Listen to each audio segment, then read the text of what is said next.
شہر میں بلند ہونا کامیابی کی علامت سمجھنے لگے۔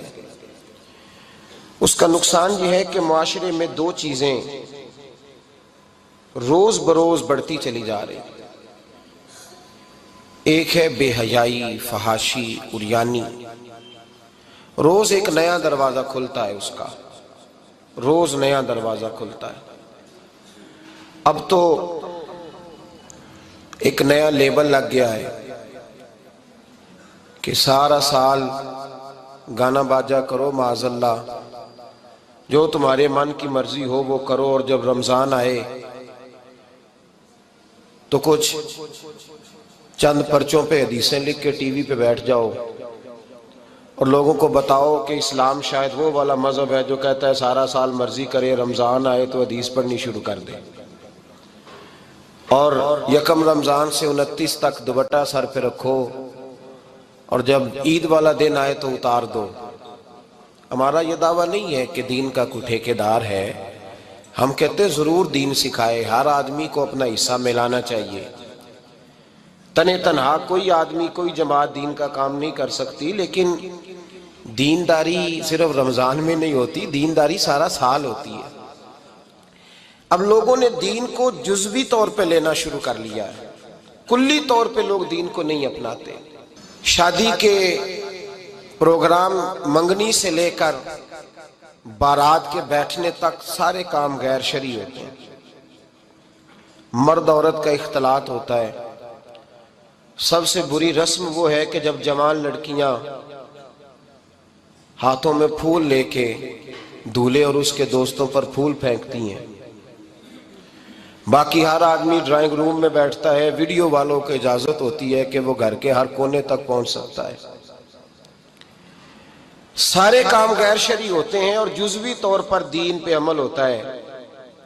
نکاح کا وقت آتا ہے تو کہتا ہے چپ کر جاؤ تھوڑی دیر کے لیے، بینڈ باجا بند کرو، ہم مسلمان ہو گئے۔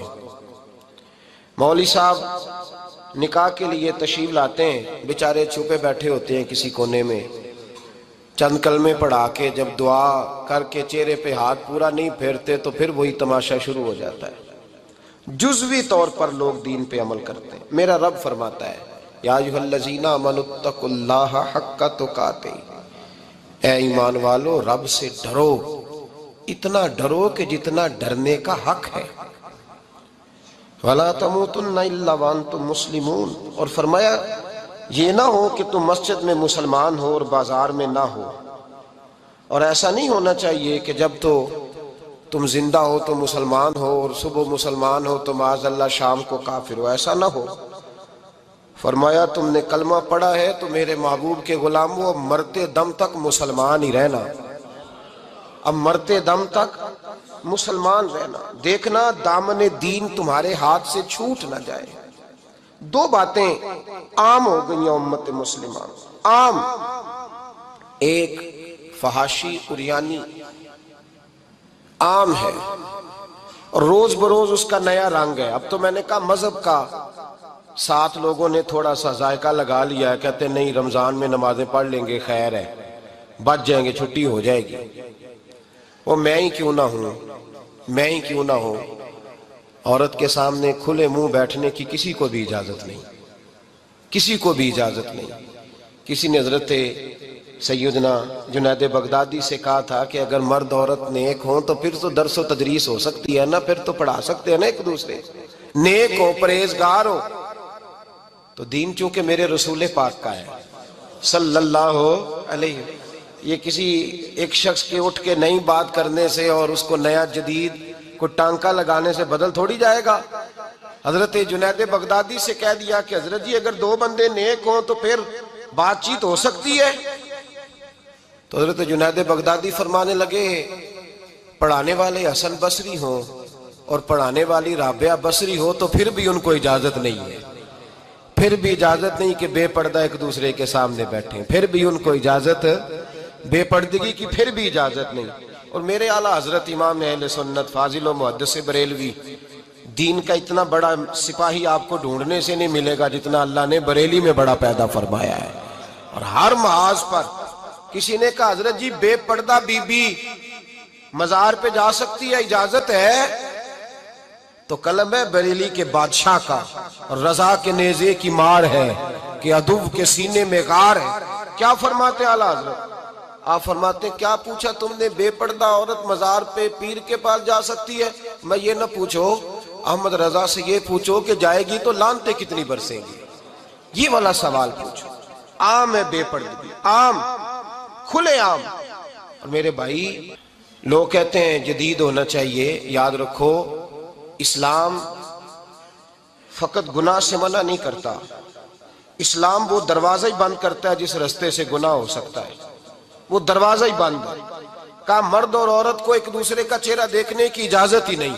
میرے رسول کریم صلی اللہ علیہ وسلم نے فرمایا زنا صرف مرد اور عورت کی خلوت صحیحہ کا نام تھوڑی ہے، فرمایا جس نے اپنی آنکھ کو گندا کیا وہ آنکھ کا زانی ہے، اور جس شخص نے اپنے کان سے بری بات سنی وہ کان کا بدکار ہے، اور محبوب فرماتے ہیں جس نے اپنے آنکھوں سے بری چیز کو دیکھا وہ آنکھ کا، اور جس نے بول کر لذت کا یہ سامان فراہم کیا وہ زبان کا زانی ہے، اسے بھی قیامت کے دن اسی طرح پوچھا جائے گا جس طرح زانی کو پوچھا جائے گا۔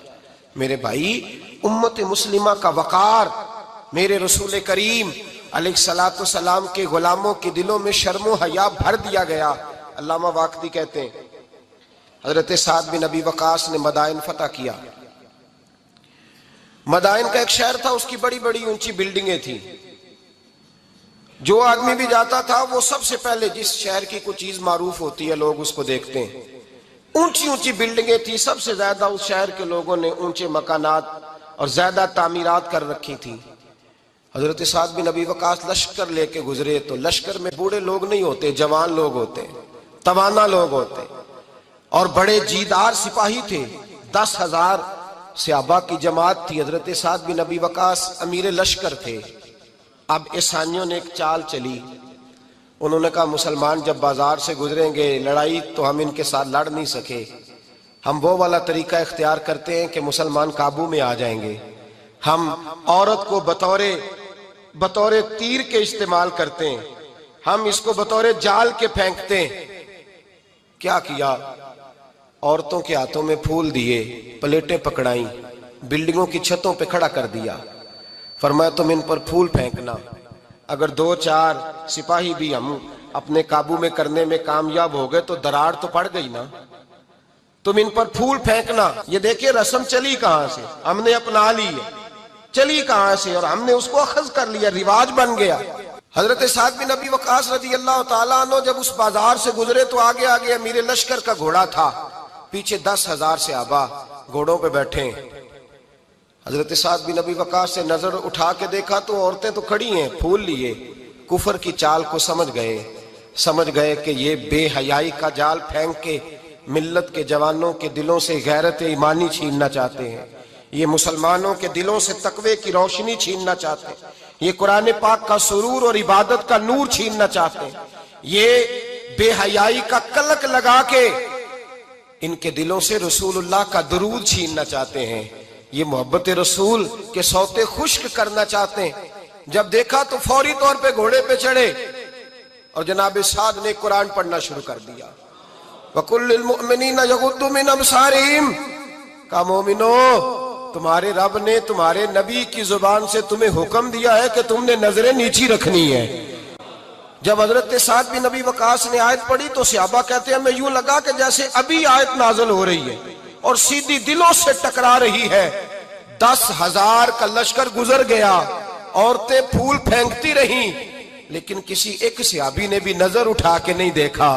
جب لشکر گزرا تو ان بیبیوں نے پلیٹیں پھینکی اور کہنے لگی عیسائیوں تم کتنے نالائق اور کس قدر بڑے تم بد تہذیب ہو کہ اپنی عورتیں استعمال کرتے ہو لوگوں کو قابو کرنے کے لیے، کس قدر تم زیادہ غیرت سے گرے ہوئے ہو، اور یہ کتنا اعلیٰ طبقہ ہے کہ ہم دادے توجہ دیتی رہیں، انہوں نے پلٹ کے نہیں دیکھا، کہنے لگے تم جھوٹے ہو، اور جس رسول کے غلام اتنے اعلیٰ درجے کے پائے کے حیا والے ہیں وہ نبی کتنی شان والا ہوگا۔ بیبیوں نے کلمہ پڑھنا شروع کر دیا۔ بھائی یاد رکھیں یہ جو آج جگہ جگہ مسلمانوں کے خلاف کفر کی سازش ہے، میری ملت کا جوان روز رات کو 10 میسج ٹائپ کرتا ہے، یہ روز رات کو 20 نمبر اپنے موبائل پہ رکھتا ہے اور فخر کے ساتھ بیان کرتا ہے، اور بڑی تکلیف کے ساتھ بات کہنی پڑتی ہے کہ اس کے ابا جی کو بھی پتا ہے کہ بچے کے موبائل میں نمبر ہیں، اس کے گھر والوں کو بھی پتا ہے، اور لوگ ہیں کہ اس کو ایک شغل سمجھ کے، ایک چھوٹا سا بچے کا شوق سمجھ کے اس کو درگزر کر رہے ہیں۔ تجھے پتا نہیں کہ جب انسان کی یہ سوچ ہوتی ہے، جب اس کا یہ نظریہ ہوتا ہے تو ایمانی قوتیں کتنی زائل ہوتی ہیں۔ جب نوجوان کی نظر کے اندر عیب پیدا ہوتا ہے تو پھر اس سے نماز کی لذت جاتی رہتی ہے، قرآن پاک کا ذائقہ جاتا رہتا ہے، درود پاک کا ذائقہ جاتا رہتا ہے۔ اٹھائیے مسند امام احمد بن حنبل، میرے رسول کریم صلی اللہ علیہ وسلم کی بارگاہ میں صحابی نے آ کے عرض کی، یا رسول اللہ میں بڑی اچھے طریقے سے وضو کرتا ہوں، ٹائم نکال کے مسجد آتا ہوں، حضور میں پابندی سے پڑھنے کی کوشش کرتا ہوں، لیکن اے معصوم آمنہ، یا رسول اللہ میرا نماز میں دل نہیں لگتا، حضور میری طبیعت نہیں جمتی، میرا دوڑ جانے کو دل کرتا ہے، کوئی نسخہ بتلائیے۔ محبوب نے فرمایا تو اپنی نظر کو پاک کر لے، تیرے نبی کا وعدہ ہے تیرا نماز میں دل لگنا شروع ہو جائے گا۔ اپنی نظر میں پاکیزگی پیدا کر۔ محمد بن قاسم آئے، اگر یہ بات آپ کی سمجھ میں آ گئی تو حد ہو گئی۔ محمد بن قاسم جب یہاں آئے نا ہندوستان میں تو عجیب واقعہ لکھا ہے ان کے حالات میں۔ یہاں آئے تو نیا علاقہ تھا، ہندوستان کی سڑکوں سے چوکوں سے واقف نہیں تھے۔ جب تشریف لائے، راجہ دہر ان کے مقابلے میں تھا، جنگ کرنی تھی، لشکر لائے تو خود بھی ابھی 17 سال یا 19 سال کے جوان تھے، اور ساتھ بھی لشکر جوانوں کا تھا۔ ایک بزرگ تھے قافلے میں، بزرگ کہتے ہیں میری محمد بن قاسم سے ملاقات ہوئی تو میں نے اس شخص کے چہرے پر پریشانی دیکھی، شدید تکلیف میں دیکھا، تو میں نے کہا جرنیل مسلمانوں کے تو کس پریشانی میں ہے؟ تو محمد بن قاسم کہنے لگے پریشانی یہ ہے کہ ہم عربی ہیں، یہ عجم کا علاقہ ہے، ہم تو رستوں سے بھی واقف نہیں۔ راجہ دہر سنا ہے بڑی فوج ہے، بڑی طاقت ہے، بہت پرانا یہاں کا رہنے والا ہے، چھوٹے چھوٹے مورچوں کا پتہ ہے، رستوں کا پتہ ہے، کیسے جنگ ہوگی؟ میں پریشان ہوں کہ مقابلہ کیسے ہوگا؟ وہ بزرگ کہتے ہیں میں نے بھی دعا کی، تسلی دی، میں نے کہا اللہ تیری مدد کرے گا۔ میں گزر گیا، 3-4 دن کے بعد ملاقات ہوئی تو میں نے محمد بن قاسم کے چہرے پر بڑی روشنی دیکھی، ہنستے اور مسکراتے دیکھا، توانائی دیکھی، وقار دیکھا، اطمینان اور سکون دیکھا۔ میں نے کہا خیریت تو ہے، پرسوں ترسوں تو بڑے پریشان تھے، آج کیا ہوا؟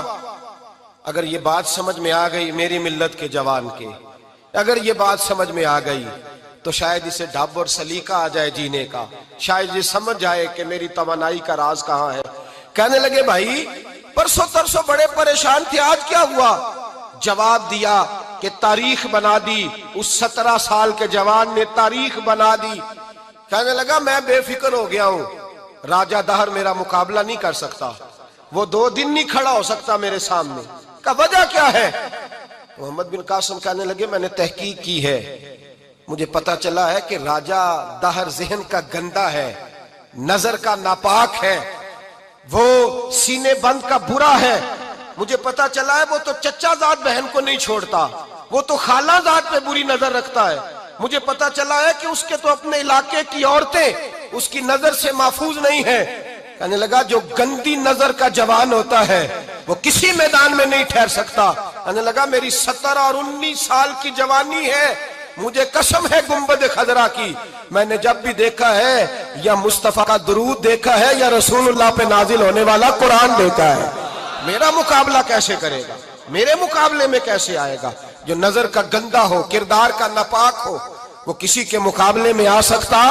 اور ملت کے جوان یاد رکھ، جب تک نظریں ناپاک ہوتی ہیں اس وقت تک وجود کمزور ہوتے ہیں، جب تک نظریں ناپاک ہوتی ہیں ارادوں میں دراڑیں ہوتی ہیں، جب نظریں ناپاک ہوتی ہیں پھر عقیدے متزلزل ہوتے ہیں، جب نظریں ناپاک ہوتی ہیں پھر انسان کوئی بھی مہم سر نہیں کر سکتا، اور جب نظر پاک ہوتی ہے۔ حضرت عبداللہ بن حذافہ جہاد کر رہے تھے، روم کے عیسائیوں نے گرفتار کر لیا، 1000 آدمی نے مل کے پکڑا، گرفتار نہیں ہوتے تھے صحابی، 1000 آدمی نے گھیرا ڈالا، گرفتار کر کے لے گئے۔ اور جب بادشاہ کے سامنے گئے تو وزیر کہنے لگا بادشاہ بندہ بڑے کام کا ہے، اگر ہمارے قابو آ گیا تو فائدہ دے گا۔ صحابی ہیں حضرت عبداللہ بن حذافہ، حضرت فاروق اعظم کا زمانہ ہے، اگر قابو آ گیا تو فائدہ دے گا۔ بادشاہ کہنے لگا کیوں، کیا خوبی ہے؟ کہنے لگے ہم 1000 آدمی تھے، یہ اکیلا قابو نہیں آ رہا تھا، 1000 آدمی تھے. اگر ہماری فوج میں شامل ہو گیا تو بہت بڑا جرنیل ملے گا. بادشاہ کہنے لگا کوئی مسئلہ نہیں، 2-3 چیزیں ہوتی ہیں بندے کو خریدنے کے لیے، خرید لیتے ہیں. بادشاہ کہنے لگا عبداللہ جتنی دولت تجھے چاہیے میں تجھے دے دیتا ہوں، میرے لشکر میں آ جا، معاذ اللہ اسلام چھوڑ دے. حضرت عبداللہ بن حذافہ کیا فرماتے ہیں؟ فرماتے ہیں بڑا تو بیوقوف ہے، میں نے دولت کمانی ہوتی تو مدینے میں بیٹھ کے تجارت کرتا. میں دولت کمانے نہیں نکلا، میں تو رسول اللہ کی رضا کمانے کے لیے نکلا ہوا ہوں. دولت کمانی ہوتی تو کسی مارکیٹ میں ہوتا، میدان میں آنا تھا. شہادت ہے مطلوب مقصود مومن، نہ مال غنیمت نہ کشور کشائی. یہ دولت تو لونڈی ہے رسول اللہ کے دروازے کی، یہ تو پیچھے پیچھے پھرتی ہے نبی پاک کے غلاموں. یہ کمانی ہوتی تو میں کسی مارکیٹ میں ہوتا، میدان میں تھوڑا ہوتا. عبداللہ بن حذافہ سے ایک دوسری چال چلی. کہنے لگے میاں عہدہ جو تجھے چاہیے، میں بادشاہ ہوں، میرے نیچے جو عہدہ تو کہے گا وہ تجھے مل جائے گا. حضرت عبداللہ بن حذافہ کہنے لگے شاید تجھے پتہ نہیں میری تعریف کیا ہے، شاید تو جانتا نہیں میری تعریف کیا ہے. کہا صاحب کی کیا تعریف ہے؟ کہنے لگے میں رسول اللہ کا صحابی ہوں، اور کائنات میں سب سے بڑا عہدہ مصطفیٰ کے صحابی ہونے کا عہدہ ہے. صحابہ وہ صحابہ تھے جن کی ہر صبح عید ہوتی تھی، خدا کا قرب حاصل تھا، نبی کی دید ہوتی تھی. فرمایا میں نے حضور کے جلوے دیکھے ہوئے ہیں، مجھے عہدے کی ضرورت ہی نہیں، اور میں نے عہدہ لینا ہوتا تو میں سیاست کرتا، میں تو شہادت لینے نکلا ہوں میدان میں، عہدے کا میں نے کیا کرنا ہے. اب بادشاہ کہنے لگا اسے قتل کر دو. وزیر کہنے لگا نہیں، ایک بات اور ہے، مجھے ایک چال اور چلنے دو. کہا وہ کیا؟ کہنے لگے میری بیٹی بڑی خوبصورت ہے، مجھے موقع دو اپنی ہی بیٹی کو سجا بنا کے. وہ جوان جس کی جوانی اتنی بڑی ہے کہ 1000 آدمی مقابلے میں کھڑا نہیں ہوتا، اس جوان کے کمرے میں رات کی تنہائی میں بنا سوار کے بی بی کو بھیجا. وہ بی بی کہتی ہے میں ساری رات بن سور کے اس صحابی کے کمرے میں بیٹھی رہی، لیکن یہ کیا شخص تھا، ساری رات ہی مصلے پہ بیٹھا رہا، ساری رات ہی. کچھ دیر تھک جاتا تو یہ کریم رسول پہ درود پڑھنا شروع کر دیتا. بی بی کہتی ہے سحری ہو گئی تو میں نے چھو کے دیکھا کہ انسان ہے کہ جن ہے، یہ بندہ ہے کہ فرشتہ ہے. چھو کے دیکھا، کہنے لگے پیچھے ہٹ جا. میں نے کہا میں نے تو سنا تھا تو 1000 کے مقابلے میں ہے، اور تو اتنا بے حس ہے کہ بنی سوری دلہن بیٹھی ہے، تو نے نظر نہیں کی. عبداللہ بن حذافہ، بی بی کہتی ہے نظر پھر نہیں اٹھائی، نظر پھر جھکی ہوئی ہے. کہنے لگے بی بی میں مجبور ہوں، اب میرے اوپر کوئی حسن نہیں چلتا، میں نے جلوہ بدوحا کا دیدار کیا ہوا ہے، اب میری نگاہوں میں جچتا نہیں کوئی، اس لیے کہ جیسے میرے سرکار ہے ایسا نہیں کوئی. کبھی بھی اب نہیں کسی کا میرے اوپر جادو چلتا، میں نے مصطفیٰ کو. اور کہا ذرا پیچھے ہٹ کے بیٹھ، مجھے میرے رسول نے غیر محرم سے بچنے کا حکم دیا ہے، ذرا پیچھے ہٹ کے بیٹھ. سحری کا وقت تھا. وہ بی بی کہتی ہے اس نوجوان کے جملے میرا سینہ چیر گئے، کلیجہ پھٹ گیا، چیخ نکلی، میں کفر کے عالم میں روئی. میں نے کہا مجھے بتا تو صحیح، آخر یہ جذبہ کہاں سے ملتا ہے، آخر یہ روشنی تو میں نے دیکھی نہیں، کہاں سے آتی ہے؟ ایک میرا باپ ہے جو بنا سور کے مجھے تیرے کمرے میں چھوڑ گیا، بتلا یہ کہاں سے کیف آتے ہیں؟ تو عبداللہ بن حذافہ کہنے لگے اگر کیف لینا ہے تو بھی میرے مصطفیٰ کا کلمہ پڑھ جا، آجا دروازہ رسول پہ جھک جا، مل جائے گا. سویرے دروازے پہ باپ آیا بیٹی سے رزلٹ لینے، دروازہ کھولا تو بیٹی نقاب پہنے باہر آئی. باپ کہنے لگا کیا بنا؟ کہنے لگی پیچھے ہٹ جا، تو غیر محرم ہے، کافر ہے، میں مسلمان ہوں. اس نے کہا کیا ہوا؟ کہنے لگی تیرے جیسے کو باپ کہوں، تیرے جیسے کو جو مجھے استعمال کر رہا تھا، میں تجھے باپ نہیں مانتی، میں اب رسول والی ہو گئی ہوں، میں حضرت فاطمہ کی کنیزہ ہو گئی ہوں، میں اب نبی کریم کی خادمہ ہوں، خبردار میرے قریب نہ آنا. یہ دعوی بھی ناکام ہوا. اب حضرت عبداللہ بن حذافہ کے سامنے موت کھڑی کی، ایک کڑا میں تیل گرم کیا، کہنے لگے تجھے اس میں جلایا جائے گا. حضرت عبداللہ بن حذافہ رضی اللہ تعالیٰ عنہ جب جلنے کے قریب ہوئے تو رونے لگے. روم کا بادشاہ کہنے لگا شاید ڈر گیا ہے. کہنے لگے اب سمجھ آئی ہے، اب تجھے پتا چلا ہے، چلا آ جا. حضرت عبداللہ بن حذافہ کہنے لگے تو کافر ہے، تیری کافروں والی سوچ ہے. اس لیے نہیں رویا کہ موت سے ڈر گیا ہوں، میں تو اس لیے رویا ہوں کہ ایک جان ہے، وہ نبی پاک پہ قربان ہو رہی ہے. کاش رب مجھے 1000 جان دیتا، میں ساری مصطفیٰ پہ قربان کر دیتا. فاضل بریلوی فرماتے ہیں کروں تیرے نام پہ جاں فدا، نہ بس ایک جاں دو جہاں فدا، اور میرا دو جہاں سے بھی نہیں جی بھرا، میں کروں کیا کہ کروڑوں جہاں نہیں۔ اور میاں صاحب فرماتے ہیں وہ کچا رنگ للاری والا جیڑا چڑھدا لیندا رہندا، اے عشق تیرے دا رنگ محمد چڑھ جائے پھر نہیں لیندا، عشق تیرے دا رنگ محمد چڑھ جائے پھر اے نہیں لیندا۔ میرے بھائی وہ روم کا بادشاہ کہنے لگا دنیا میں نے بھی بڑی دیکھی ہے، پر جیسے پاک صاف مصطفیٰ کے غلام دیکھے ایسا میں نے کوئی نہیں دیکھا۔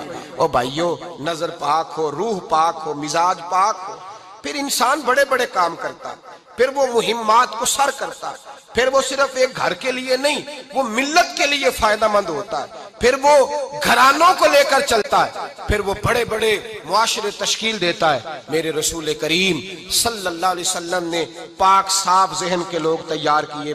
حضرت مرثد فرماتے ہیں میں ایک عورت پہ عاشق تھا، جب کلمہ پڑھا نبی پاک نے میری پشت پہ ہاتھ پھیرا، میں نے کہا حضور کوئی نصیحت؟ نبی پاک نے فرمایا نظر کو پاک رکھنا۔ آپ فرماتے ہیں عورتیں میرے پیچھے بھاگا کرتی تھیں اور مجھے کہا کرتی تھی اب تو دیکھتا کیوں نہیں؟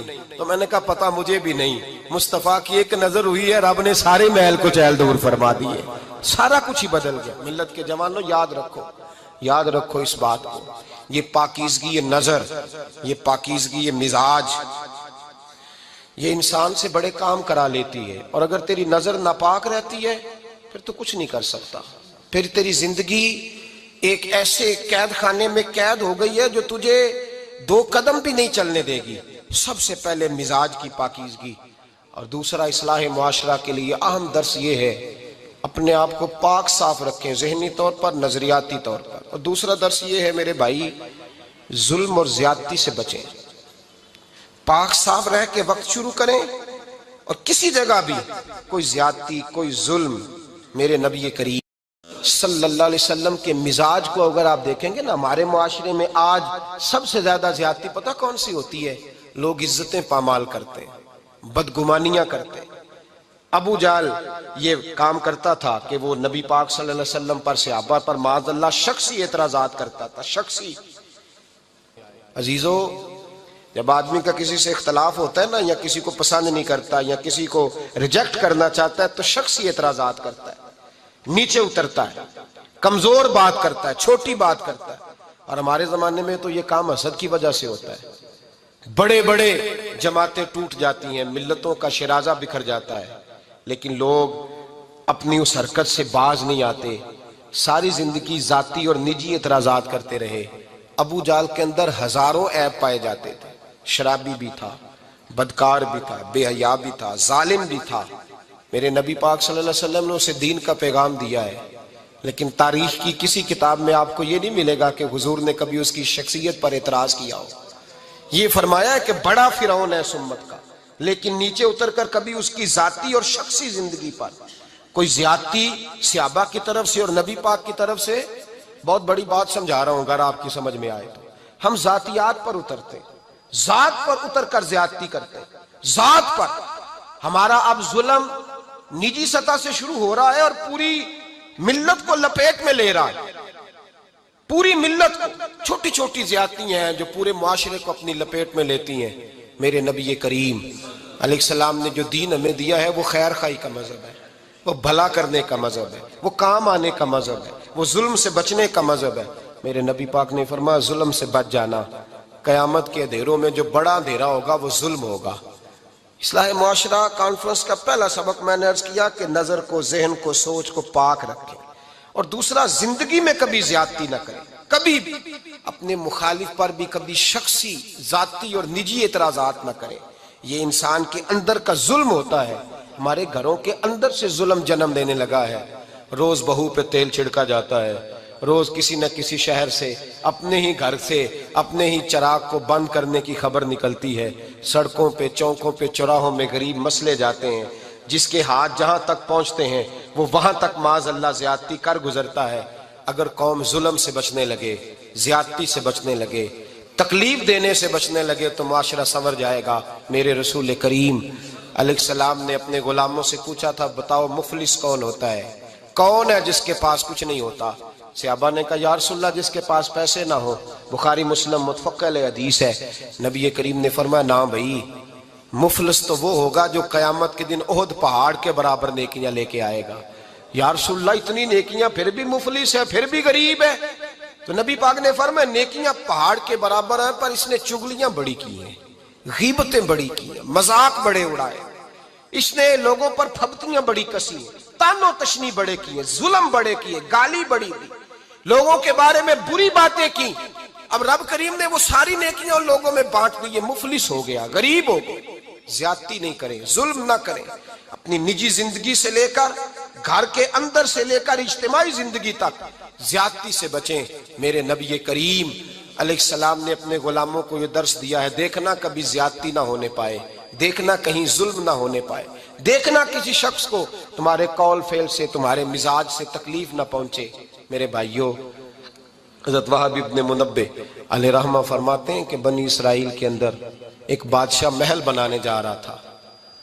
محل آج بھی جس آدمی کی سوسائٹی کے اندر 2-4 قلعے 2-4 ایکڑ کسی غریب کے آ جائیں، وہ یہاں تو اسے دھمکاتا ہے یا بلیک میل کرتا ہے، کچھ نہ ہو سکے تو پھر قتل ہی کرا دیتا ہے معاذ اللہ۔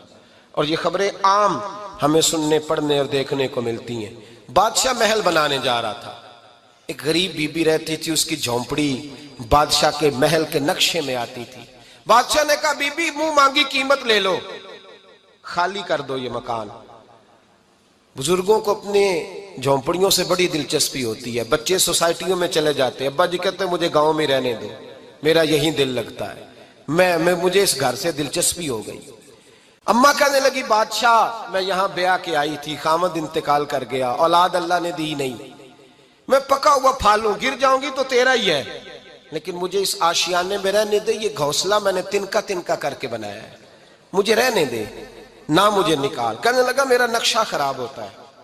بی بی سارا دن مکان میں بیٹھی رہتی کہ میری جھونپڑی ٹوٹ نہ جائے، ظالم کی نظر میں آ گئی ہے کہیں میرا یہ آرزوؤں کا محل چکنا چور نہ ہو جائے، سارا دن ڈیوٹی کرتی۔ بادشاہ نے بھی 2-4 سپاہی کھڑے کر دیے، جب گھر سے نکلے تو بلڈوز کر دینا، مکان کو گرا دینا۔ وہ خاتون کتنی دن بندہ بیٹھ سکتا ہے؟ ایک دن سر شام گھر سے نکلی، 2-1 گھنٹے کے بعد واپس آئی تو مکان گر گیا تھا، دیوار بن گئی تھی۔ حضرت وہب ابن منبہ فرماتے ہیں بس اس نے دعا کی، اس نے دعا کی تو رب کریم نے وہ شہر سارا تباہ کر دیا۔ اس بی بی نے 2 جملے کہے تو الٹ پلٹ دیا وہ سارا شہر۔ میرے نبی کریم علیہ السلام نے فرمایا جب مظلوم کے ہاتھ دعا کے لیے اٹھتے ہیں تو عرش کا مالک آسمان سے کہتا ہے کھول دے سارے دروازے، اس کے بیچ کوئی پردہ نہیں رہنا چاہیے، آنے دے، مظلوم ہے، اس پر ظلم ہوا ہے، ظلم ہوا ہے۔ لوگ کہتے ہیں میں بے چین رہتا ہوں صاحب، مولانا صاحب، پیر صاحب، وہ گھر کے ایک کونے سے چیخنے کی آواز آتی ہے، کوئی دم مل جائے، کوئی تعویذ ہو جائے، کچھ ایسا ہو جائے کہ بچت ہو جائے، کوئی ایسی پھونک لگ جائے کہ آرام آ جائے۔ تو میں کہتا ہوں بھائی اگر بڑے دم کرانے سے بھی فرق نہیں پڑا، اگر بڑے تعویذ لینے سے بھی چیخیں بند نہیں ہوئی، تو ذرا ٹٹول کے دیکھ لو کہیں کسی یتیم کی آہیں ہی نہ دفن ہو وہاں، کہیں کسی غریب کا گوشت تو نہیں دبا لیا، کہیں کسی کو لوٹ کے تو دیوار نہیں بنا لی، کہیں کسی کا مکان پہ قبضہ کر کے تو نہیں بنایا۔ اگر لوٹ اور حرام کا مال ہو تو پھر چیخیں بند نہیں ہوتی، پھر سکون سے سویا نہیں جاتا، پھر وہاں آرام کی نیند نہیں آتی۔ حضرت وہب ابن منبہ فرماتے ہیں بی بی آئی اور آ کر کے اس نے جب دیکھا میرا گھر ٹوٹ گیا ہے، محل ٹوٹ گیا ہے، حالات بدل گئے ہیں، تو خاتون آتی ہے اور میرے بھائی دعا کی تو اس نے انداز ہی بدل کے رکھ دیے۔ مکان سے نکلی تو مکان ٹوٹ گیا، اور فرماتے ہیں واپس آئی تو ہاتھ پھیلا کے پتہ کیا کہتی ہے؟ کہتی اے اللہ میں تو موجود نہیں تھی، بتا تو کہاں گیا تھا؟ تو بھی موجود نہیں تھا، میں تو نہیں تھی، پر تو کہاں تھا؟ بس رب کریم نے حضرت جبریل کو حکم دیا، فرمایا یہ بستی الٹ دو، ساری تباہ کر دو، یہ لوگ نہیں رہنے چاہیے، جو ظلم تو سہتے ہیں بغاوت نہیں کرتے، نہیں رہنے چاہیے۔ صاحب طبقات کہتے ہیں میرے مصطفیٰ کریم سید عالم صلی اللہ علیہ وسلم کے وصال ظاہری کے ایام قریب آئے تو حضور نے سرخ پٹی باندھی، تیز بخار ہے نبی کریم کو، 2 صحابہ سہارا دے کے مسجد میں لائے، نبی پاک علیہ السلام کو بظاہر سہارا دے کے لایا گیا، کریم رسول نے لوگوں کو جمع کیا، حضور آج کیا ہونے والا ہے، آج کیا کہا جائے گا، آج کس لیے میٹنگ بلائی ہے؟ نبی کریم کے کل صحابہ جب مسجد میں جمع ہوئے تو کھچا کھچ مسجد بھری ہے۔ وصال ظاہری سے چند یوم پہلے کی بات، نبی پاک نے فرمایا آج تمہیں کوئی جہاد کی ترغیب نہیں دینی، آج کوئی نیا پیغام نہیں دینا، آج تمہیں بتانا ہے کہ رب نے اپنے بندے کو اختیار دیا ہے، چاہے تو دنیا میں رہے، چاہے تو اس کی بارگاہ میں حاضر ہو جائے۔ اس عبد نے بارگاہ ربوبیت کی طرف لوٹنے کا ارادہ کر لیا ہے۔ حضرت صدیق اکبر رونے لگے تو صحابہ نے کہا تمہیں کیا ہوا؟ کہنے لگے سمجھ نہیں رہے، کسی کی بات نہیں کر رہے، نبی پاک تو اپنی بات فرما رہے ہیں، اس نے جانے کا ارادہ کر لیا۔ سنیے میرے بھائی، محبوب پاک نے فرمایا بھائی کسی شخص کو میری طرف سے کوئی تکلیف پہنچی ہو تو بدلہ لے سکتا ہے، بدلہ لے سکتا ہے، کسی کو تکلیف پہنچی ہو۔ صحابہ پھوٹ کے رونے لگے، محبوبہ کرم ہی کرم ہوا ہے، رحمت ہی رحمت آئی، آپ کے بارے میں گمان کرنے والا بھی دائرہ ایمان سے نکل جائے گا۔ حضور آپ کیا فرما رہے ہیں؟ فرمایا نہیں بھئی اٹھو۔ پیچھے سے جناب عکاشہ بن محصن اٹھے، ہاتھ کانپتے ہیں، آگے بڑھے، کہنے لگے یا رسول اللہ ایک جنگ کے موقع پر آپ نے درہ مارا تھا، ننگی پیٹھ پر صفیں سیدھی کراتے، بات دل میں رہ گئی ہے، میں نے بدلہ لینا ہے۔ نبی کریم نے فرمایا بلال دوڑ کے جاؤ، فاطمہ کے گھر درہ پڑا ہے، درہ لاؤ۔ سیدنا بلال حبشی کہتے میں گیا، دستک دی سیدہ طیبہ طاہرہ، حضرت فاطمہ فرمانے لگی بلال کیسے آئے ہو؟ اماں جی وہ درہ چاہیے تھا۔ سیدہ کو تشویش ہوئی، کہنے لگے بلال نہ تو جنگ پہ جانا ہے، نہ جہاد ہے، نہ کوئی ایسا موقع ہے، حضور کی تو طبیعت مبارک بظاہر بڑی علیل ہے، درہ کیا کریں گے؟ حضرت بلال عرض کرنے لگے اماں جی ایک صحابی بدلہ لینے لگے ہیں، صاحب طبقات نے جملے لکھے ہیں، کہتے ہیں بی بی صاحبہ نے درہ بھی دیا اور امام حسن حسین کو بھی باہر نکالا۔ فرمانے لگی عکاشہ سے کہنا 100 درے مارے، ان دو شہزادوں کے جسم پر نبی پاک کے قریب نہ جائے، میں نے 2 بچے پیدا ہی اپنے محبوب پر قربان کرنے کے لیے کیے، ان کو لے جائے۔ حضرت بلال کہتے ہیں میں 2 شہزادے لے کے آیا، اور جب دروازے میں میں لے کے پہنچا تو نبی پاک نے دیکھا تو آنکھوں میں آنسو آ گئے، فرمایا ان کو بٹھا دو، مجھے پتا ہے فاطمہ نے کیا کہہ کے بھیجا ہے۔ حضرت سیدنا بلال فرماتے ہیں درہ میں نے جناب عکاشہ کو دیا، حضرت عکاشہ درہ لے کے آگے جو بڑھے تو حضرت ابوبکر صدیق نے ان کے پیروں پہ ہاتھ رکھا، فرمایا عکاشہ میری طرف آ یار، مجھے مار درے، نبی پاک کے قریب نہ جا۔ مصطفیٰ کریم نے فرمایا ابوبکر تو ہٹ جا، اسے آنے دے۔ فرماتے ہیں میں چند قدم آگے گیا تو مولا علی شیر خدا نے میرے پیر پہ ہاتھ رکھا، کہنے لگے عکاشہ سوچ تو صحیح تو کیا کر رہا ہے؟ حضور نے فرمایا علی ہٹ جاؤ، میرا اور ان کا معاملہ ہے۔ جناب عکاشہ آگے بڑھ رہے، نبی کریم نے فرمایا میں اپنی امت کو درس دینا چاہتا ہوں، خبردار خبردار زندگی میں تمہارے ہاتھ سے زبان سے کسی کو تکلیف نہ پہنچنے پائے، خبردار یاد رکھنا وہ معاشرے بگڑ جاتے ہیں، وہ معاشرے تباہ کر دیے جاتے ہیں جہاں ظلم ہوتا ہے، جہاں زیادتی ہوتی ہے، جہاں لوگوں کو ستایا جاتا ہے۔ محبوب کریم کے قریب آئے حضرت عکاشہ کہ حضور میری پیٹھ ننگی تھی، آپ بھی ذرا کپڑا ہٹائیے۔ نبی کریم نے پیٹھ سے کپڑا ہٹایا، جناب عکاشہ نے درہ جو اٹھایا تو صحابہ کی چیخیں نکلی، حضرت عکاشہ نے درہ دور پھینکا، حضور کے بطن اطہر سے لپٹ گئے، چومنے لگے، کہنے لگے حضور وہ تو صفیں سیدھی کراتے لگ گیا تھا، آپ نے کہاں مارا تھا؟ یا رسول اللہ میں تو بہانہ بنا رہا تھا کہ جاتی دفعہ مجھے وجود چومنے کا موقع نصیب ہو جائے، مجھے یہ موقع نصیب ہو جائے۔ میرے حبیب نے فرمایا جس نے جنتی دیکھنا ہو میرے عکاشہ کی زیارت کر لے۔ بھائی ظلم کا دروازہ کھلا ہوا ہے اور لوگ بھول جاتے ہیں زیادتی کرتے ہوئے، وہ بہو سے ہی کیوں نہ کریں، وہ اپنے گھر کے بھول جاتے ہیں کہ شاید پوچھنے والا کوئی نہیں، شاید میزان نہیں لگے گا۔ ایران کے بادشاہ نے اپنے بیٹے کو پڑھانے کے لیے ایک استاد صاحب کا بندوبست کیا۔ استاد صاحب کو کہا کہ میرے بچے کو دین پڑھائیے، میں چاہتا ہوں کل اس نے عنان حکومت کو سنبھالنا ہے تو یہ دین سے آگاہ ہو جائے، اس کو کچھ سکھائیے پڑھائیے۔ بہت نیک بزرگ بڑے درویش عالم پڑھانے لگے، اسباق مکمل ہو گئے، دین کے اسباق قرآن مجید پڑھایا، احادیث طیبہ کا درس دیا، اصول فقہ سے روشناس کرایا۔ جب بچے نے مکمل تعلیم حاصل کر لی اور آمین ہو گئی، دستار ہو گئی، فارغ ہو گئے تو پھر ایک دن استاد صاحب نے کہا بیٹے کل تم نے ضرور آنا ہے، کچھ بات کرنی ہے۔